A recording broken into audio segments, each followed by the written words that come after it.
Qui veut s'en prendre à Naval Group? L'industriel français spécialisé dans la construction navale de défense fait face à des menaces d'un hacker. L'individu menace de dévoiler des données ultra sensibles, des documents classés secret défense, et ça suscite bien sûr des inquiétudes. Bonjour Félicia Sideris, merci de nous avoir rejoints. Vous avez enquêté sur ce sujet-là et tout a commencé en début de semaine.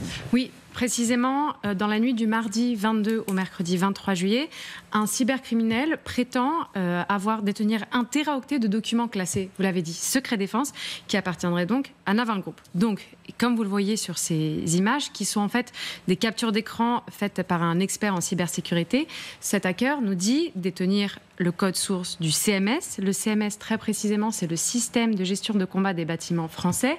Il dit aussi avoir des échanges confidentiels, des documents techniques qui couvriraient principalement la période de 2019 à 2024, donc très récente.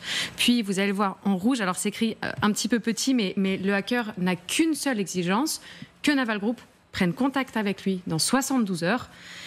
Bon, conformément à leur politique, Naval Group n'a jamais pris contact avec cet individu, donc le hacker a multiplié les fuites, d'abord 24 heures avant la fin de l'ultimatum, puis le samedi, jour de l'ultimatum, mais, et c'est très important, sur le téraoctet qu'il prétendait détenir, il n'a diffusé que 30 gigaoctets depuis ses silences radio. Il n'a plus jamais été actif sur ce forum du Dark Web. Mais cette affaire suscite des inquiétudes. Pour bien comprendre l'enjeu, Pierre de Jong, Naval Group, c'est quoi? Qu'est-ce que ça produit? Pour qui? D'abord, le Naval Group, c'est l'État français, puisque 60% des participations des parts de Naval Group, c'est l'État français. Une autre partie importante, c'est Thales, donc c'est également un gros, un acteur extrêmement important dans le domaine de la défense. C'est le premier point. Ils appartiennent à ce qu'on appelle la BITD, la base industrielle, qui correspond à tout ce qui est industrie de défense, d'une façon générale. Donc c'est un acteur majeur. Le troisième point, c'est qu'ils sont dans quoi? Ils sont dans le naval. Donc ils fabriquent tous les bateaux possibles et inimaginables pour la marine française, mais également pour d'autres marines étrangères, puisque j'ai eu l'occasion, moi personnellement, en Malaisie, de travailler sur l'affaire des Scorpènes, sur l'affaire du Mistral, un genre de Mistral, à l'époque ça s'appelait le TCD. Il y a également, ils en vendent au Brésil, en Égypte, etc. Donc, il y a une gamme de produits extrêmement importante. Donc, c'est une société qui est extrêmement active, en gros, entre 16 000 et 20 000 personnes, avec des filiales à gauche, à droite, et puis extrêmement performant. Aujourd'hui, les marines sont devenues un outil fondamental de la souveraineté, de la projection de puissance. Donc, ils fabriquent donc des porte-avions, les sous-marins nucléaires, les sous-marins d'attaque, les frégates. Alors, avec les Italiens, donc ils lancent avec les Italiens. Donc, globalement, en fait, ils fabriquent toutes les carcasses, etc. Par contre, eux, ils ne sont pas considérés par l'armement, par les missiles. Ça, c'est la partie Thales qui va mettre en place sur les bateaux, les navires. Ils vont mettre en place, en fait, la partie armement. Donc, encore une fois, c'est une boîte extrêmement performante et qui fait partie des très, très grosses sociétés d'État, qui restent encore d'État, dans le domaine de l'armement. Donc, et alors, face aux menaces de ce hacker, cette entreprise, elle réagit comment? Est-ce qu'elle est inquiète? Alors, on a posé la question à Naval Group, qui reconnaît que dès le début, la menace, elle est jugée crédible. Pourquoi? Bien parce que les documents qui apparaissent en ligne sont authentiques, c'est-à-dire qu'ils n'ont pas été manipulés, ce ne sont pas des fausses images.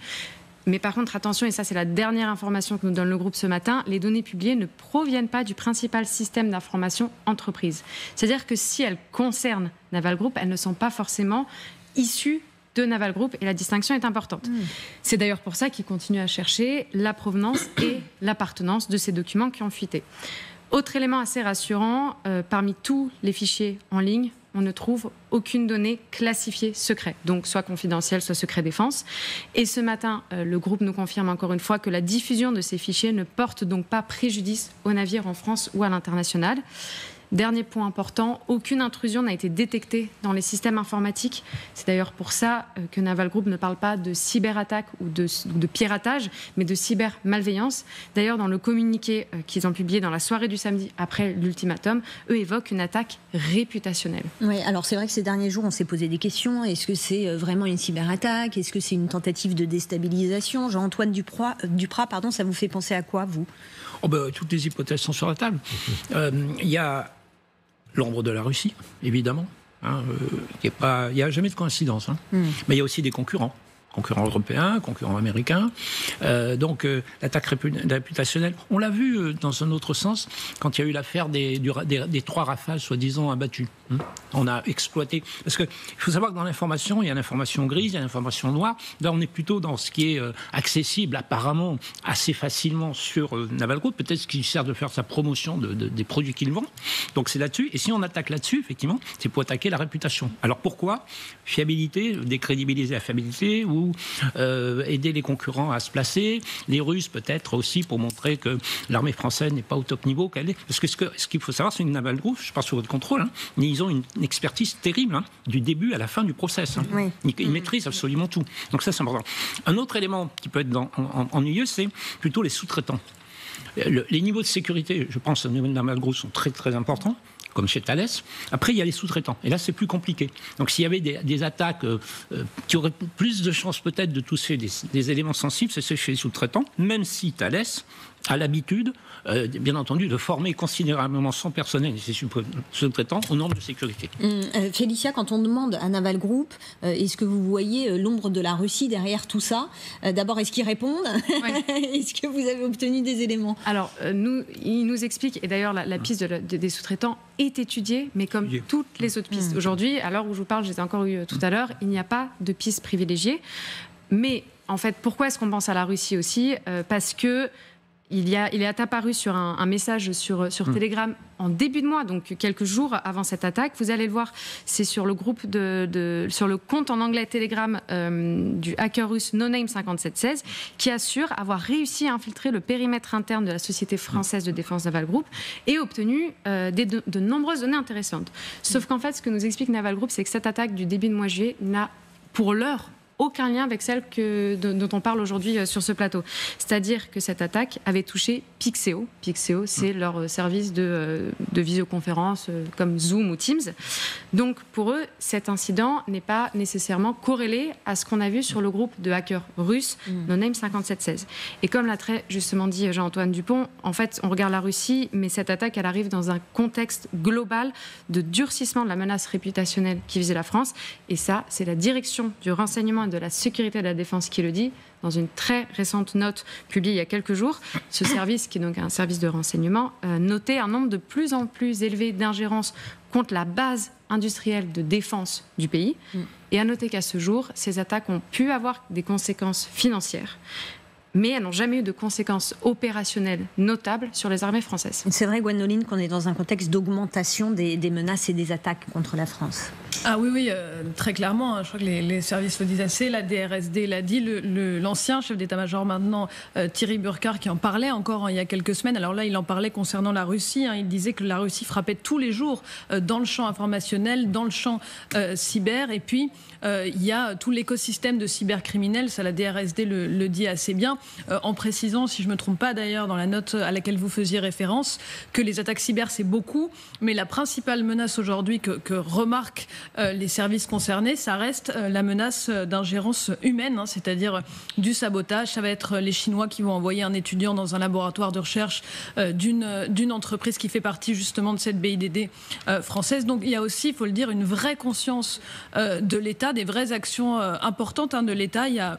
Il y a un centre de coordination des crises cyber qui rassemble plusieurs services qui s'appelle le C4, qui travaille sur toutes ces menaces. Et puis surtout, ce qui n'était pas encore vraiment le cas il y a 10-15 ans, c'est que toutes ces entreprises, elles sont très très sensibilisées à cette menace, elles la prennent au sérieux et il y a des vrais liens assez efficaces, assez rapides avec les services de l'État, ce qui permet justement de contrer et d'apporter une vraie réponse à la hausse de ces actions réputationnelles, cyber, en tout cas de menaces contre l'industrie de défense française. On va regarder d'ailleurs un tweet de Jean-Noël Barrot, le ministre, il date du 29 avril et qui parle des cibles depuis 2021. APT28 a multiplié les cibles, entités ministérielles, collectivités territoriales, mais aussi des entreprises de l'armement, de l'aérospatial ou des secteurs économiques et financiers. En fait, on a vraiment tout un éventail de cibles en France, Pierre Daillon. C'est une guerre mondiale. Et c'est vrai qu'on est rentré dedans depuis une quinzaine d'années. Moi, encore une fois, je suis prof à l'école de guerre économique depuis pas mal d'années. Et c'est un des vrais sujets. C'est comment ces sociétés doivent se protéger. Maintenant, ce que mon constat, c'est les grands groupes comme Naval Group, ils sont très très bien équipés. Ils ont bien pris en compte la menace, ils ont tout ce qu'il faut. Enfin, encore une fois, ils sont très sensibilisés. Une partie de mes étudiants, d'ailleurs, il va, fait des stages et est recruté par la boîte. Donc tous ces grands groupes d'armement, encore une fois, sont bien préparés à ce genre de conflit, on peut appeler ça comme ça. Le deuxième point, c'est que la DRSD, qu'on vient de souligner, monte en puissance. Donc la direction du renseignement DRSD, sécurité défense. Donc voilà, donc c'est une structure militaire en fait qui va gérer toute la BITD et qui va faire des enquêtes en amont, en aval, etc. Et c'est vrai qu'aujourd'hui, depuis quelques années, il y a une recrudescence, mais qui ne concerne pas seulement les Russes. On voit que nos partenaires européens ne se gênent pas pour aller voir ce qu'on fait. Évidemment, les Asiatiques, c'est une guerre mondiale. Les Américains, évidemment. Donc c'est une guerre mondiale de la compétition. Rappelons-nous le fameux contrat de 50 milliards en Australie qu'avait signé à l'époque Naval Group pour les sous-marins. Bon, il a été planté par qui? Par des Américains. Pourquoi? Parce qu'ils avaient de l'information. Ils ont réussi à travailler le système. Donc c'est également en désinformant, ils ont réussi à casser ce contrat, sachant que dans ce contrat, ils devaient fournir des sous-marins nucléaires. Et aujourd'hui, les Américains annoncent qu'ils sont incapables de fournir les sous-marins. Donc c'est une guerre informationnelle qui est extrêmement compliquée.